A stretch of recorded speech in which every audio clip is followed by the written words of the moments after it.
passar um pouco do conhecimento que eu tenho e garimpar entre vocês mesmos, pessoas que tenham conhecimento, que possam estar aqui passando. Depois eu vou falar um pouco do projeto do papo. E eu acho que de fundamental importância. Às vezes o mecânico diz assim, pô, o que eu estou fazendo no curso de instrumentação se eu sou mecânico? Gente, hoje em dia, voltando um pouco à década de 80 e até meados da década de 90, geralmente nas indústrias tinha um departamento de elétrica, instrumentação e mecânica. Elétrica e instrumentação já não existe mais separado. O eletricista e o instrumentista agora eles trabalham juntos. O que foi que a gente fez lá na empresa? Os eletricistas tomaram o curso de instrumentação, os instrumentistas tomaram o curso de elétrica. E se tornou um departamento só. Eu vejo no futuro bem próximo um cara que seja muito skill. O mecânico vai estar fazendo alguns serviços básicos de elétrica. Lógico que o cara não vai entrar na subestação para trocar um TP, um TC. Não sei se vai chegar a esse nível. Mas um mecânico bem instruído, com o curso de NR10, o curso básico de elétrica, ele pode muito bem fazer um troubleshoot num painel elétrico. Fazer o quê? Um troubleshoot. Troubleshoot é uma pesquisa de problema. Tá? Eu vou usar alguns termos em inglês, gente. É bom que vocês se habituem a esses termos, porque é o termo usado em termo elétrico. Vocês podem ver, os nossos manuais são todos em inglês. Tá? Então, quando a gente fala em troubleshoot, quer dizer trouble é problema e shoot é atirando. É atirando no problema, se for fazer a tradução ao pé da letra. Então, quando vocês tiverem dúvida, façam aí como um Sinatra aí, dá uma perguntada no termo que eu explico. Tá? Então, tanto vocês agora que estão tomando curso de instrumentação elétrica, como depois a gente vai ver o que a gente tem voltado para mecânica. Mas voltando a falar da minha função aqui dentro, então a minha principal função foi montar o quadro. Isso já está feito, o quadro já está montado. Tá? Agora eu estou trabalhando na organização. A gente vai ter um 5S pesado. Eu acho que vocês já viram o movimento no workshop que está melhorando, já tem armário para vocês. Eu estou responsável também como almoxarifado, então eu vou estar vendo estoque de segurança, estoque crítico, o que é que precisa. E isso eu vou precisar trabalhar muito em conjunto com a manutenção e a operação, para a gente ver o que é que existe dentro da empresa. Estou trabalhando também no grupo de conversão, eu e mais 3 pessoas, que é o James, o Clayton e o Paulo Alexandre. Então a gente está trabalhando qual é a melhor opção de conversão para o gás. Tá? Para adiantar para vocês, a gente dividiu uma tecnologia para cada um e quarta-feira a gente vai defender. Eu estou defendendo a instalação de LM 2500, aeroderivada. O James de LM 6000. O Paulo Alexandre vai defender a conversão dos motores MAN, mesmo que a gente saiba que não seja viável, mas cada um vai defender a sua tese. E o Cleiton vai defender Alstom GT11. Tá? Só que a gente vai defender, nós vamos ser vendedores, mas vendedores mostrando vantagens e desvantagens das instalações. Tá? Então a minha função agora dentro da empresa é essa, é arrumar, é organizar, é ver a necessidade de treinamento para vocês. E nisso surgiu, nós vamos estar implementando um projeto que se chama Papo, que é isso que vocês agora estão presenciando, que é um plano de aperfeiçoamento profissional orientado. Fora dessa área, gente, a minha formação básica é instrumentação, eu sou formado em ciências contábeis na faculdade, eu tenho pós em automação e controle, eu tenho um MBA pela Fundação Getúlio Vargas em gestão de empresa e acabei de terminar um mestrado internacional que eu faço em Portugal, eu, o Wagner e o Paulo Alexandre, em gestão de empresa também. Tá? Eu devo estar defendendo minha tese lá em Lisboa no ano que vem. E vou entrar agora na pós do gás, ou seja, e somado a isso, eu tenho 68 cursos que eu fiz ao longo desses 25 anos. Basta? Para mim não, tá? Depois a gente vai estar falando aqui de foco, de desenvolvimento profissional, aonde vocês querem chegar e o que precisa. Eu hoje falo inglês, francês e arranho no espanhol. Mas a minha meta, eu vou entrar agora num curso de chinês. E depois eu vou explicar para vocês por que eu vou tomar um curso de chinês. Tá? Perguntas?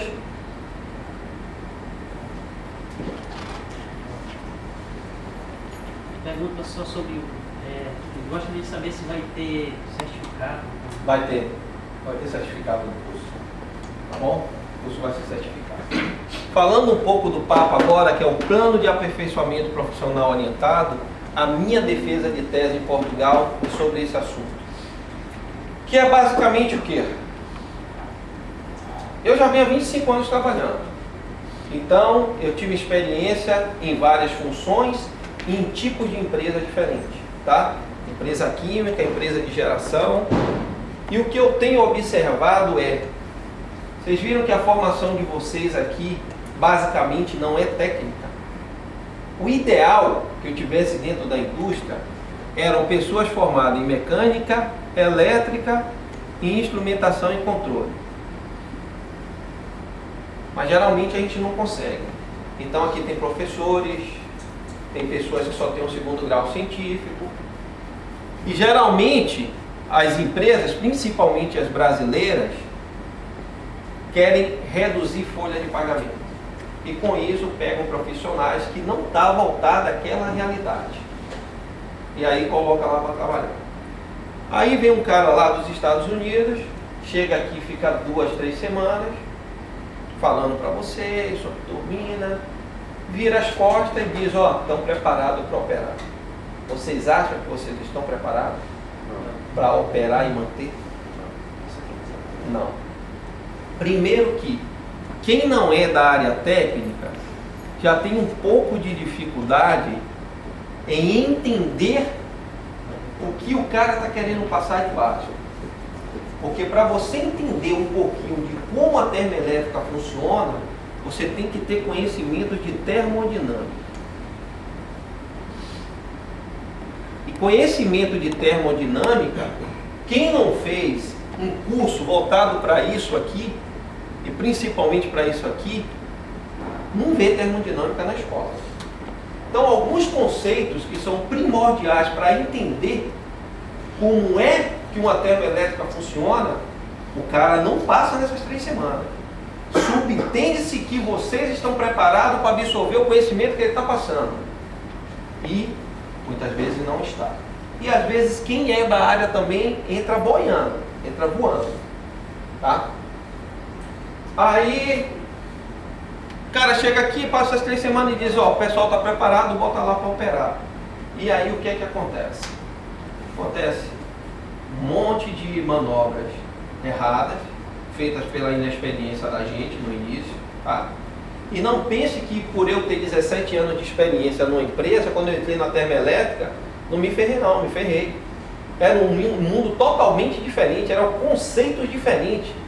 Eu trabalhava numa empresa em que tinha um processo sequencial, depois se transformava em batelada, de batelada voltava para sequencial, era entrar um produto de um lado e sair do outro, um outro tipo de produto, que era dióxido de titânio, que é a base de toda a tinta. Tá? Só existem 2 empresas no mundo que fazem isso, é a Dupont e a Bayer. Eu trabalhava com a empresa do grupo Bayer, alemão. Então, gente, eu cheguei lá perdido, totalmente perdido. E tinha 17 anos de experiência. Agora imagine professores, motoristas de táxi, que eu já encontrei em outras usinas aí. Não é desqualificando ninguém, gente. É a dificuldade que essas pessoas têm em ser jogadas nesse mundo novo e serem sugados dela, isso. Então esse projeto aqui visa fazer o quê? Por que eu vou defender essa tese? Porque eu acho que, primeiro, a maneira que a gente ensina pessoas que já estão na área é diferente de você entrou na faculdade, tem uma metodologia de ensino quando você entra na faculdade. É totalmente diferente do segundo grau. Se vocês forem fazer um MBA é diferente. Mestrado, completamente diferente. Em mestrado o cara não quer nem saber porque você está ali, nem o conhecimento. Ele subentende que para estar ali, você se preparou e tem uma base muito forte. Ele chega para você e diz, ó, estou trazendo para vocês esse texto aqui, vocês estão vendo, todo em inglês. Se você não falar inglês, não tem problema assim. Todo em inglês, eu gostaria que vocês se reunissem em equipe de 3 ou 4, estudassem isso, preparam uma apresentação para apresentar para os seus colegas. Mestrado é mais ou menos isso. O cara não fica aqui ensinando você fórmula nem nada não. Tá? Ele te dá o caminho, você pega esse caminho, vai embora e apresenta. Imagine doutorado. Eu pretendo fazer, não sei se vou ter coragem nem tempo de chegar ao doutorado. Mas é bem pior, gente. Tá? Então, o que é que eu estou tentando trazer para vocês com esse treinamento? Pelo menos tentar equiparar numa mesma linguagem. Quando vocês sentirem que, pô, aqui tinha uma indicação em graus Celsius lá, estava indicando 117 e eu sempre vejo 117, varia para 120, mas nunca sai disso. De repente isso aqui caiu para 60. O que eu quero é que vocês tenham o feeling, o sentimento de que existe alguma coisa errada no sistema, no processo. Tá? Ah, são vocês que vão resolver? Não sei. Talvez. Com o conhecimento que eu vou passar, dá para vocês até começarem a investigar e tentar achar a raiz do problema. Também a gente não quer ninguém curioso aqui. Se não se sente confortável para achar a solução de um problema, gente, vocês não são obrigados. Vocês não são obrigados a saber tudo. Ó, não me senti confortável, manda um cara da manutenção aqui experiente para resolver isso. A gente não quer curioso aqui. Mas a gente quer que vocês pelo menos percebam que a situação mudou, que tem algo de errado, que é preciso fazer alguma coisa. A mesma coisa, isso é uma problemática de quase todas as empresas que eu passei. Alarmes. São tantos alarmes que esses caras colocam no sistema que o operador desacredita nos alarmes. E chega um momento que ele só está conversando aqui, apertando o botão para silenciar, que está atrapalhando a conversa dele. Porque, na verdade, existe uma diferença entre uma coisa, e a gente vai ver isso, chamado evento e alarme. Alarme, gente, só deveria ocorrer quando o operador tivesse que tomar uma ação. Todo o resto é evento. Ah, ligou a bomba. Ligou a bomba é um evento. Ligar a bomba foi normal, é um evento. Agora, a bomba estava funcionando e de repente ela desarmou. O térmico da bomba desarmou. Aí é um alarme. Porque essa bomba deveria estar funcionando e ela desarmou. Então a gente vai ver essa diferença aí. E essa é a grande problemática que muitas vezes, isso já deve ter ocorrido aqui com certeza, de ocorrer uma falha e quando você vai pesquisar lá na tendência, que é o registro, você vê que uma temperatura, digamos, estava aqui e ela começou a degradar e chegou aqui no limite de alarme mínimo e causou um dano ou tripiou a máquina, alguma coisa. E aí quando a manutenção vem e diz, pô, cara, aí não tem cabimento. A temperatura estava aqui normal e ela foi caindo e ninguém viu. Às vezes o operador não viu porque não está dando mais importância aos alarmes na sala de controle. Tá? Como é que se resolve isso? É meio complicado. Aí é todo um trabalho de engenharia que é feito em cima de todos os alarmes que existem e colocando prioridade para ele. A gente vai estar falando sobre isso. Então esse papo, gente, que vai ter para operação, de 15 em 15 dias ele vai acontecer na manutenção. A Angel, que é da manutenção, você vai falar sobre o que, Angel? Vou falar sobre condutividade e proteções elétricas. Tá. O que foi feito? Pegamos todo o grupo de manutenção e pegamos todas as variáveis que existem. E dividimos em mecânica, elétrica e instrumentação. Instrumentação vai ter vazão, vai ter pressão, vai ter nível, vai ter pH, vai ter condutividade, vários assuntos. Mecânica vai ter centrífuga, vai ter bombas, vai ter vários assuntos. E cada pessoa vai falar sobre um assunto desse. Como é que essa pessoa vai falar? Eu simplesmente passo para ela qual é o assunto, ela vai, prepara um material, tá? Com alguns pré-requisitos, ela prepara todo o material e essa pessoa prepara o material encadernado em PowerPoint e vem aqui, o que eu estou fazendo, essa pessoa vai fazer. Vem aqui dar uma aula para os colegas sobre aquilo que ela elaborou. Tá? Essa pessoa vai se tremer igual a vara de bambu? Vai. Porque tem gente tímida que nunca deu palestra, não gosta de falar, mas um dos trabalhos é quebrar esse gelo.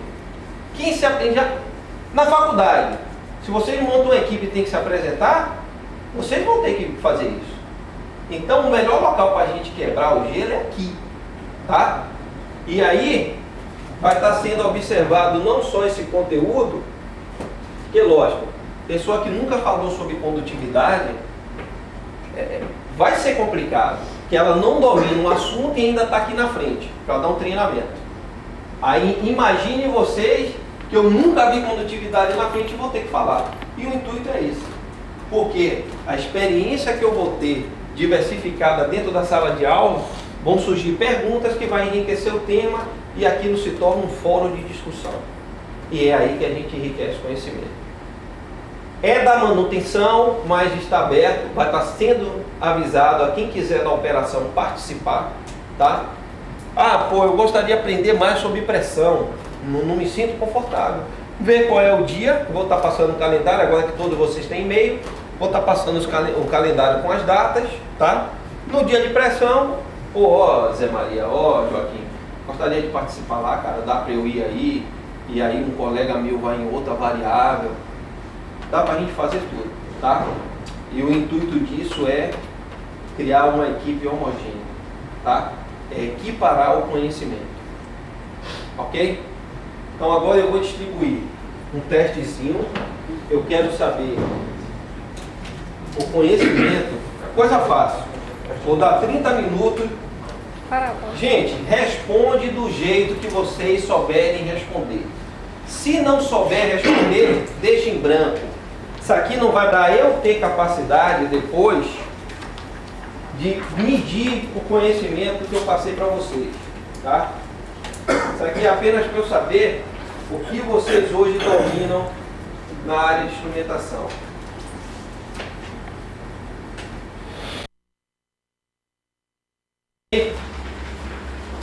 O que é que você acha que é uma medição de temperatura? Como é que você acha que uma temperatura é medida? Simplificar para você. Vou facilitar a sua vida. Tem várias formas, né? Tá?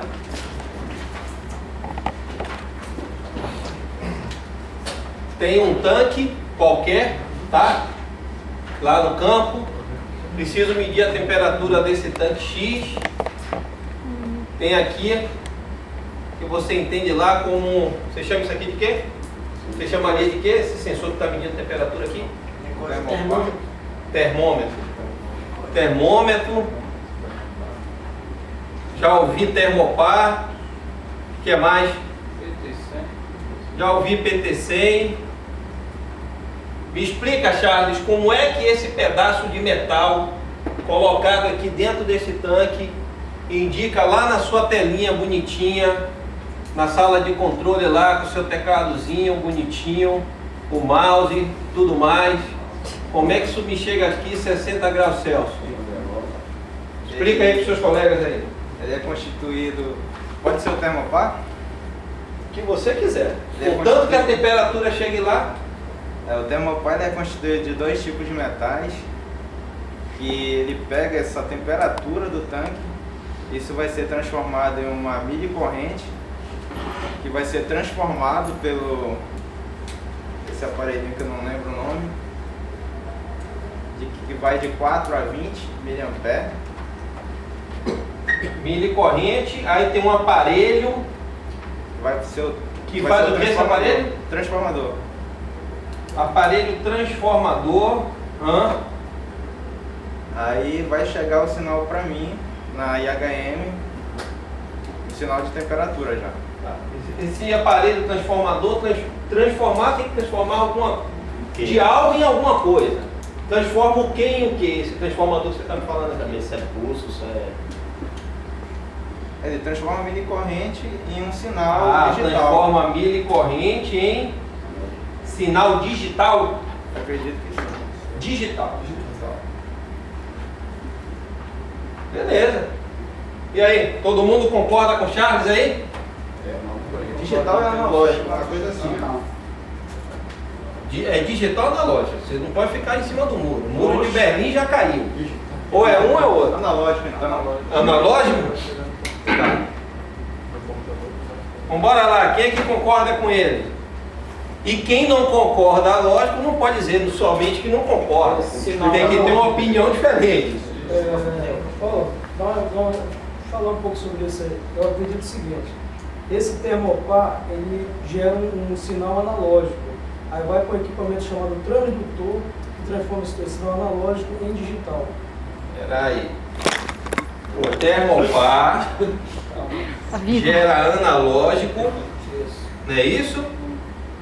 E Vai para um transdutor, que é um equipamento que transforma o sinal analógico em digital. transdutor AD, analógico digital. É isso? Beleza. Quem é que concorda com Charles? E como é seu nome? Eduardo. Eduardo? E quem é que vai com Eduardo? Está todo mundo em cima do muro. Você está aqui com ele? Com Eduardo? Esse termopar eu estou mais com o Eduardo, porque como ele falou, né? Ele falou boa parte de coisas também bacanas. Esse termopar, quando ele é submetido à temperatura, ele é composto por dois tipos de metal, nos terminais deles aparece uma DDP, um sinal, uma diferença de potencial, um sinal analógico. Aí ele passa por um conversor analógico digital e vai para o medidor, vai para o PLC, aí vai para o medidor lá na tela. E HM, não é isso? Interface homem-máquina. Esse sinal digital ele é convertido, né, num número, né, num valor numérico. Observação.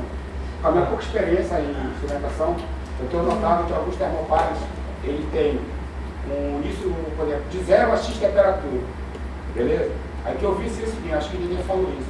Quando ele é submetido a uma temperatura, no capilar dele, sei lá, no nome daquilo lá, ele tem uma temperatura versus a resistência. Quando tu aumenta a temperatura, tu varia a resistência. Esse sinal é medido em algum ponto. Então o Félix está falando em escala, não é isso? De 0 até X. Que essa temperatura varia conforme a temperatura do termopar, Isso. é isso? Do termopar Vai variar na resistência. ela varia. de acordo com a resistência. Aí nessa variação aí informa o sinal para algum ponto lá. Medição. Mais alguém quer falar alguma coisa, enriquecer o debate? Só um comentário aqui. Quem faz essa função de variação de temperatura com resistência é o PT100 e não o termopar. O termopar, Então o Félix aqui está errado, aqui é PT100, que é resistência. Isso. Conforme Conforme a quantidade de calor, ele vai modificando, aumentando ou diminuindo a resistência dele. E aí? Mais alguém? Então vamos lá. Primeiro eu vou explicar e vocês vão dizer quem estava certo e quem não estava certo. Tá? Medição de temperatura. Temos termorresistência. Ok? O nome já está dizendo. Termorresistência. O que é que ela gera? Resistência, que a gente chama de resistência ôhmica. Tá? E a unidade é o ôhmio. Ok? Aí nós temos um cidadão chamado termopar. Esse termopar gera milivoltagem. Tá? Nós temos o famoso termômetro, que pode ser bimetálico, de mercúrio, porque, tá? Geralmente é leitura em escala direta. Eu vou dar alguns exemplos para vocês. Ele já lê logo ou em graus Celsius ou em graus Fahrenheit, ok? Esse aqui é o famoso TI. Nós temos um equipamento chamado pirômetro óptico, tá? Que lê também temperatura, geralmente em fornos. Em fornos, você não tem, a depender da temperatura, como inserir um elemento lá que a própria temperatura vai te destruir o seu poço rapidamente. Então, geralmente, eles pegam o forno, abrem uma janela nesse forno, colocam um pirômetro aqui e esse pirômetro fica enxergando a intensidade da chama, tá? E esse equipamento é o pirômetro óptico. Não vou, gente, estar adentrando aqui em outros tipos de equipamento. Vamos se basear no que a gente tem aqui dentro para ficar mais fácil para vocês, tá? Baseado nisso que eu expliquei aqui inicialmente, o Charles me disse que um termopar gira milicorrente, está correto? Por que está errado? Não gera corrente, gera voltagem, ok? Charles. Aí ele disse que gera um sinal analógico. Ele está correto? Está correto. Está correto. Por que ele está correto? Por que o sinal é analógico e ali não é digital? Vamos mudar a pergunta para ficar mais fácil. Qual é a diferença entre um sinal analógico e um sinal digital? Analógico tem uma variação constante, do zero, passa 1, 2, 3, até chegar ao nível máximo. E o digital não, ele vem do zero e dá um pico. Ou é 0 ou é 1. Matou. O analógico, gente, ele tem que ter uma escala e tem que ter variação. De quanto não importa. Pode ser de 0 a 100%, de 0 a 8 bar, de 0 a 100 graus Celsius. Para ser analógico tem que sofrer uma variação, que seria o sinal que a gente vai falar aqui é 4 a 20. E o digital, ele só tem 2 estados. Ou é 0 ou é 1. Ok? Mas depois eu vou bater maciçamente nisso aí para vocês não esquecerem mais a diferença entre um sinal analógico e um sinal digital. Então o sinal analógico está correto, né? Acertou aqui. E alguém falou aqui, o Eduardo, que o termopar é um sinal analógico. Beleza. Transdutor analógico para digital. Se isso aqui tudo são sinais analógicos, o que eu vou transformar para digital? Eu quero enxergar a temperatura numa escala ou num 0,1? Então,